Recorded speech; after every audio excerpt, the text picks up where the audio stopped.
It was actually somewhat similar to our case. The nonprofit organization applied for tax-exempt status under 501c3 and was denied because it appeared that a substantial part of its activities was attempting to influence legislation.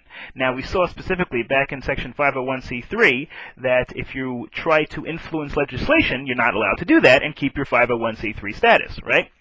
Very simple. But they challenged it, and they said you can't do that. That violates our rights under due process. It violates our rights under free speech. But the Supreme Court allowed it. The Supreme Court said, allowed the IRS regulation, allowed the IRS rule, and it said the logic was very simple. Congress was not required to provide appellant with public money with which it was to lobby. If you want to lobby somebody and support legislation, that's your right. That's your right under freedom of speech, under due process, under all several rights in the Constitution. But it's not your right to get federal money for doing so. And giving an organization a tax break, giving an organization tax-exempt status, in essence, is giving them federal money to do so. And so therefore the federal government does not have to fund your lobbying for a particular piece of legislation. So, and the court said that Congress could have granted the funds to an organization. They could have given actual money to an organization. So, but instead, they said they conditioned the grant. In other words, they could have given money to an organization and said, you can only have this money if you play by our rules and you don't try to influence legislation. So the same thing here. The Congress is really giving you a tax break, but conditioning it upon you not, supporting certain legislation or trying to influence legislation. And in fact, there is one case. I searched a lot around for this when I was researching for this presentation, and I finally did find one case that really is very similar to our case. This is not a Supreme Court case. This comes from the District of Columbia Circuit, Federal Court of Appeals case, 2000 case, and this was actually a very similar scenario to our case. And I want to show you this case because I think it was very interesting what the courts did and how the courts handled it. This case, Appellant Church, the one putting the appeal, the one doing the appeal, the one putting forth the appeal, challenged their own revocation. They had their tax-exempt status revoked. Why did they have their tax-exempt status revoked? Well, because 4 days before the 1992 presidential election, the appellants, the church, placed full-page advertisements in newspapers urging Christians not to vote for a particular presidential candidate. Now, I bet you can't figure out who that candidate was. Well, surprise, surprise, that candidate was Bill Clinton, and, well, this was, of course, before Monica Lewinsky and before, although it was after Jennifer Flowers. But in any case, the church urged people to please not vote for President Clinton. Well, the person who later became President Clinton. And the IRS revoked their tax-exempt status. And they sued. They challenged it. And the case went up to the Court of Appeals in the District of Columbia Circuit. Now, they claimed that the Religious Freedom Restoration Act, again, the Religious Freedom Restoration Act was at least partially overruled in City of Bourne, but it still is cited by religious groups from time to time. And what they said basically, and according to the U.S. Constitution, what they're saying basically is that you are not allowed to infringe on our religion. You are not, and also they were saying that you selectively prosecuted us. In other words, other churches do the same thing, and you don't do a thing to them. Us, you're picking on us because you don't like the fact that we went after President Clinton or whatever exactly their argument was. But their central one, the argument that I really want to discuss now, is the argument where they said that this is a violation of freedom of religion. You're sitting here telling us what we can and cannot decree or, support from the pulpit. Now, what the court actually did was it upheld the revocation of their tax-exempt status. It said, yes, the IRS is allowed to revoke your tax-exempt status because of the fact that you violated Section 501c3. You went against a particular political candidate, which is clearly not allowed by Section 501c3, so it makes sense that you would lose your tax-exempt status.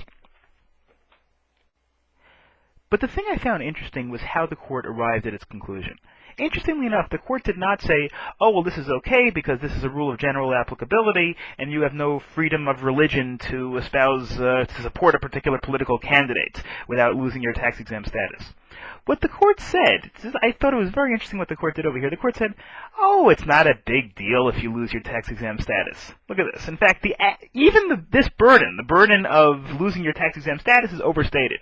Because of the unique treatment churches receive under the Internal Revenue Code, the impact of the revocation of your tax-exempt status is likely to be more symbolic than substantial. as the IRS confirmed, if the church does not intervene in future political campaigns, in other words, if you're a good boy for the time being, it may hold itself out to other people as a 501c3 organization and receive all the benefits of that status.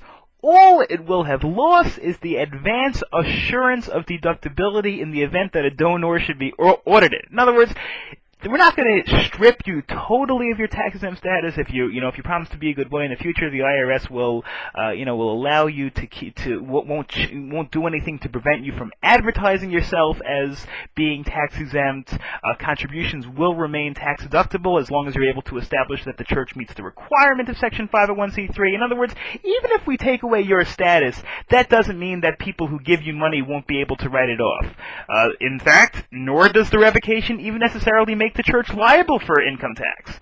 As the IRS explicitly represented in its brief, the revocation of the exemption does not convert bona fide donations into income taxable to the church. Furthermore, we know of no authority to prevent the church from reapplying for a prospective determination of a tax-exempt status in the future. In other words, basically what the court was saying, oh, don't worry about it. It's not a big deal. Fine, the IRS took away your tax-exempt status, but you can always get it back. And the IRS has told us that they're really not going to pick on you as long as you promise not to do it anymore in the future. And so therefore the court said, there's really no reason to be here. We'll just dismiss the case and let that go ahead. The thing that showed me is that the D.C. Circuit, first of all, is being slightly intellectually dishonest, because even if it's not really that big a deal, it still seems to me that it's a legally cognizable injury. That when you have your tax-exempt status taken away, there are certain things that you're not allowed to do from a procedural level. But aside from that, it shows me that the court was kind of reluctant to get to the merits. The court was a little bit, I don't want to say afraid, but a little reluctant to take upon this weighty determination as to whether a tax-exempt organization, whether it's constitutional to prevent a church from supporting a particular political candidate.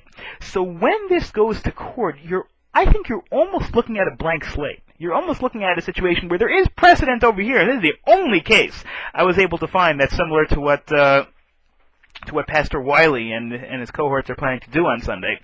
This is the only precedent that I was able to find, and even then the court kind of figured out a technicality on which to dismiss the case. The other issues, in terms of whether a rule of general applicability is applicable, can be enforced against people for espousing their religious viewpoints, is very much an open question. You had the Wisconsin versus Yoder case that allowed it. You had the Employment Division versus Smith case, which didn't allow it. You had the Religious Freedom of Restoration Act, which tried to allow it, and then you had City of Bourne, which canceled that. And so it's really, I think, very unclear as to whether it will be upheld. My feeling, though, is that this court, this D.C. court, from just reading the opinion, again, I didn't cite the entire opinion over here, that the court probably would have upheld the statute if it had no other choice. It used this technicality to get out of it because it could.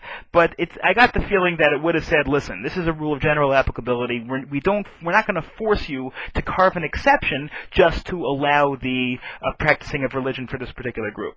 So personally, I'm very interested to see what's going to happen over here. I imagine this probably won't end up in court very soon, because if they first start committing the actions that will lose their tax-exempt status now, it'll take the IRS weeks or months to crack down on it. It'll take another few months. So you're probably not going to see these cases showing up in court for at least several more months, but I will be very interested to see what happens when these cases actually come to court. If anybody has any questions or comments, of course, please feel free to post them. I want to thank you very, very much for listening. This is Stephen Haas for the National Paralegal College Faculty's Legal Analysis of the News. Have a wonderful, wonderful day, everybody.